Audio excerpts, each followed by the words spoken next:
അല്ലേ? വ്യാകരിച്ച് എങ്ങനെയായില്ലേ? ഇതിൽ കടന്ന് കളിക്കണം, മുഹൂർത്തായിട്ടോ മുഹൂർത്തായിട്ടോ.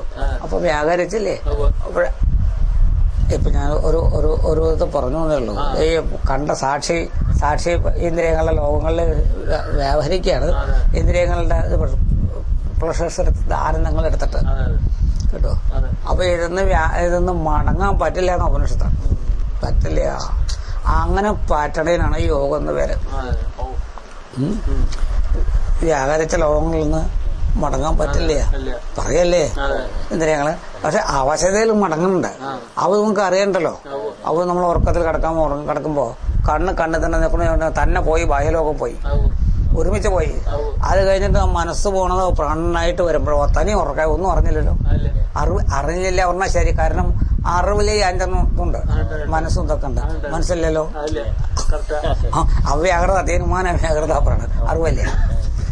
അറിവില്ലെങ്കിൽ അവിടെ ഉന്നഷ്ട പറഞ്ഞു പറ്റിയില്ലല്ലോ. കാരണം നിങ്ങളൊരു വ്യത്യാസം വെച്ചിട്ടില്ലേ? ആ വ്യത്യാസമാണ് ഐക്ഷത്ത്. നമ്മുടെ അല്ല, നമ്മൾ വെച്ചാൽ കരുതം കേട്ടോ. ആ ഐക്ഷത്തില് നമ്മൾക്കൊരു വ്യക്തിത്വം കിട്ടിയില്ലേ?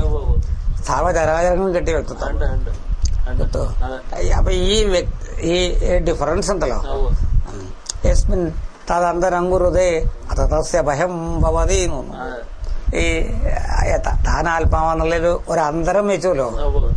താൻ ആത്മാവ് ഒരു തോട്ടല്ല, ഒന്നുമല്ല. ഈ അന്തരം വിടണില്ല. അതസ്യ ഭയം ഭവതി. ഈ അന്തരം വന്നപ്പോ അവന് ഭയമായിരുന്നു.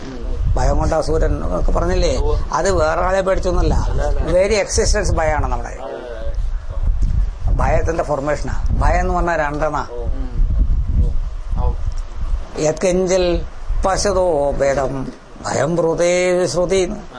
രണ്ടെന്നല്ലേ വേദം വന്നു, അതല്ലേ ഭയം. അതുകൊണ്ട് ഉപനിഷത്ത് ഭയം അഭയം എന്ന് പറയണത് ഒരു വികാരത്തിൽ ഉണർത്തല്ല.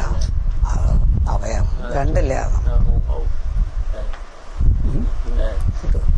അപ്പൊ രണ്ടില്ല. ഈ നാമരൂപങ്ങളൊക്കെ വ്യാകരിച്ചൊക്കെ ഉപനിഷത്തിലൊരു ഇതായിട്ട് പറയണ. ഇതിനെ അങ്ങനെയൊക്കെ ഞാൻ പറഞ്ഞു ഉപയോഗിക്കാനും സാധിച്ചിട്ടില്ല.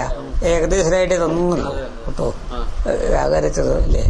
അപ്പൊ ഈ രണ്ടില്ല എന്നുള്ളത് ആണ് ടീച്ചിങ്.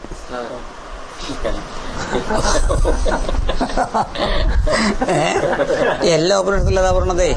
ഇപ്പൊ തൈത്രീയത്തിൽ ഞാൻ പറഞ്ഞില്ലേ, സംക്രാമതി എന്ന് പറഞ്ഞില്ലേ, മാണ്ഡൂക്യത്തിൽ പറഞ്ഞില്ലേ തുര്യം അല്ലേ, ചാന്തോക്യത്തിൽ എടുത്ത് പറഞ്ഞല്ലോ ശ്രീൻ കേട്ടോ. എവിടെയാ പറയാത്തത്? അത് വേറൊരു വിധ പറഞ്ഞാണ്. തോമസി നീയല്ലേ? നീ ആയതൊന്നും അന്യല്ലല്ലോ. അന്യം കണ്ടതാണ് പ്രപഞ്ചം. ദ്വൈതാണ് പ്രപഞ്ചം. അതായിട്ടെത്തുന്നു തോന്നുന്നു. അതിനെ എങ്ങനെ ഇല്ലാണ്ടൊക്കെ നമ്മള് സങ്കല്പം കൊണ്ടൊന്നുമില്ലേ. പക്ഷെ ഓരോന്ന് പറഞ്ഞ് അതല്ലാതെ ഒന്നുമില്ലല്ലോ. കോംപ്രമൈസ് ഇല്ല കേട്ടോ. പിന്നെ എന്താ വഴികളെന്ന്? വഴികളിന് ഒരു വഴി തന്നെ.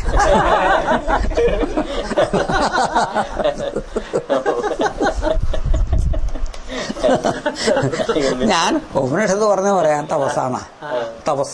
തപസ് നിങ്ങൾ എന്ത് മേഞ്ചൊക്കെ എടുത്തോളൂ. പക്ഷെ എങ്ങനെയാണ് നാൽപ്പേ സുഖമസ്തിന്ന്? ഏതൊരുത്തിന് ഈ അല്പത്തില് സുഖല്യ. അല്പം എന്ന് പറഞ്ഞാൽ ട്രാൻസിയൻസ്. അല്പം ചെറുതെടുക്കരുത്. ട്രാൻസിയന്റ്, ഈ ഫിനോമിനൽ, ഈ ചേഞ്ചിങ് ആയിട്ടുള്ളതില് കേട്ടോ. ഈ ചേഞ്ചിങ് ആയിട്ടുള്ളതിൽ നമ്മൾ നിൽക്കണില്ലേ പറയൂ, വെറുതെയാ. എവിടെ നിൽക്കുന്നുണ്ട് ഒരാള്, എവിടെ ഒരു ലൊക്കേഷൻ ഉണ്ട് കേട്ടോ. അത് സീക്രട്ടാ. അതല്ലേ നമ്മുടെ സീക്രട്ട്. അല്ലാണ്ട് ഊരിനടുത്തല്ല. ഊരിനടുത്ത് പറഞ്ഞ ഇതാ ഒരു സീക്രട്ട്. നമ്മുടെ സെക്രട്ടറി വിടില്ല കേട്ടോ. അവരാണ് ഏറ്റുമുട്ടലേ. അപ്പൊ ഉപനിഷത്ത് നമ്മളെ ഏറ്റുമുട്ടാൻ തന്നെ കാലം എന്ന് പറഞ്ഞത് ഈ ഇവിടെയാ. അപ്പൊ ഉപനിഷത്ത് പറഞ്ഞത് കാലേ ഇല്ലെന്നാ. അപ്പൊ കാലം ഉണ്ട് എന്നുള്ളതാണ് മായ. കാലം ഇല്ല എന്നുള്ളത് ഉപനിഷത്ത്. ഞാൻ മറന്നു പറഞ്ഞു. കാലല്ല എന്നൊക്കെ പറയാൻ തോന്നുന്നില്ലേ? സമയദേശത്ത് ഇപ്പൊ പറഞ്ഞില്ലേ നമ്മൾ ഈ ഫോർമേഷനിലെ കാലമുള്ളൂ. അതിന്റെ മേലെ കാലമില്ലല്ലോ. ആദ്യത്തെ വ്യാകരണത്തിൽ പ്രാണ നമ്മുടെ കാലമൊന്നുമില്ല. ഈ നാമരൂപം ജനിച്ചപ്പോഴാണ് ഇതൊക്കെ വന്ന. ഞാൻ പറഞ്ഞ ഈ രൂപത്തിലാണ് എല്ലാം നിൽക്കണത്, ഫോർമേഷൻ. അപ്പൊ ഈ ഫോർമേഷൻ വളരെ